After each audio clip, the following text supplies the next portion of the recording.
My phone lit up with his name again, and I remember thinking everything he believed in was about to fall apart in real time. I let it ring while watching the second hand on the diner clock move slowly forward. Timing had always been everything in my world, and this moment was no different. At exactly 11 o'clock that meeting would begin, and for the first time in years, I would not be the one holding everything together. I could picture Crystal standing in front of that conference room, smiling too wide and pretending to understand a system she had never learned.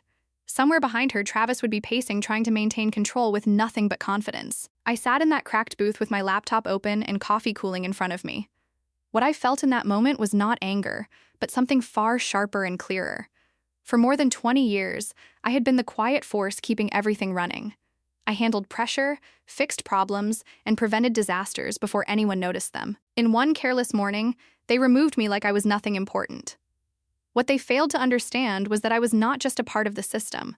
I was the system itself, and without me, everything would begin to break. The first real crack appeared faster than I expected when my phone buzzed at 11:07. It was a message from a warehouse supervisor in Ohio named Derek, who sounded confused and overwhelmed. He said 3 trucks had arrived with conflicting paperwork and no instructions at all. He asked who was coordinating everything, and I already knew there was no answer waiting for him. More calls started coming in from different places, and the pattern was the same everywhere. Confusion was spreading, and uncertainty was taking over every part of the network. I watched it happen without rushing to respond because this was not chaos I created. This was the natural result of removing the one person who understood how things worked together. By 11:15, the silence inside the company had turned into noise everywhere else. Emails filled my inbox faster than I could read them, and every message carried the same question. No one was angry yet, but they were starting to worry, and that was always the first step before panic. I took a slow sip of coffee and let the moment stretch a little longer. Around noon, Travis called again, and this time I answered. I let him speak first because people like him always reveal more when they feel in control. His voice was tight and different from earlier, and he asked what I had done. He did not ask what was happening, because deep down he already knew the truth. I told him calmly that I had done exactly what any professional would do after leaving a position like mine. I explained that I had informed all vendors and partners about the change in representation. I reminded him of the clauses in the contracts that protected them from instability. There was silence on the line as he tried to understand what that meant. He asked me to fix everything like it was a simple task. There was no apology and no respect, just urgency and expectation. I leaned back and looked outside at the gray sky and the trucks moving down the road. I told him I no longer worked for the company, and any help would require a formal agreement. At first, he laughed, but it was empty and forced. When he realized I was serious, his tone shifted, and I could hear the pressure building around him. He said the system was freezing, and drivers were stopping their routes. He said shipments were being delayed and money was being lost every minute. I let him finish and then told him something he would not forget. I said this was what happens when you remove the one person who understands everything. Systems do not collapse instantly, but they slowly fall apart piece by piece. Each missing connection creates another problem until nothing works anymore.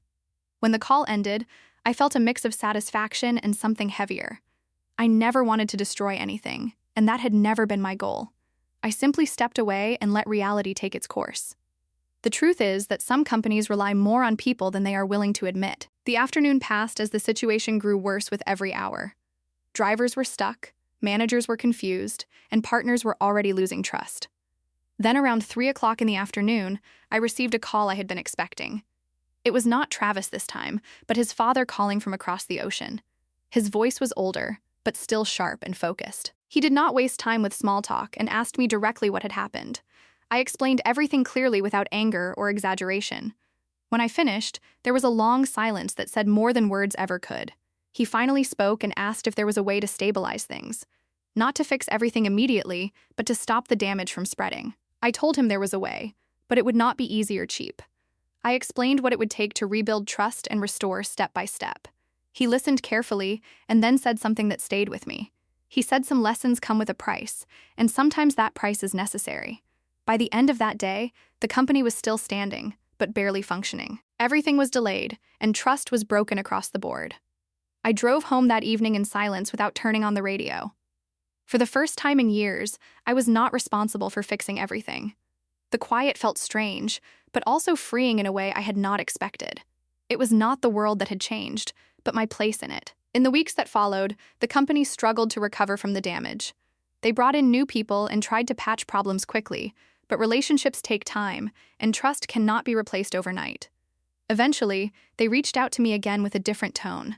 This time, the offer was respectful and carefully structured. They finally understood my value and what I brought to the table. I took time to think about it because leaving had shown me something important. I did not need them the way they needed me. In the end, I agreed to help, but only on my terms. I was no longer invisible, and I was no longer replaceable. I worked independently and set clear boundaries that should have existed from the start. Slowly, the system began to function again piece by piece. What matters most is that I did not destroy anything out of revenge. I did not act with anger or try to cause chaos. I simply told the truth at the exact moment it could no longer be ignored. Sometimes truth is the most powerful force because it exposes everything. When people ask how one email caused so much damage, I tell them it was not the message itself. The problems were already there, hidden under bad decisions and arrogance. All I did was remove the one piece holding everything together, and once that piece was gone, the entire system showed what it really was.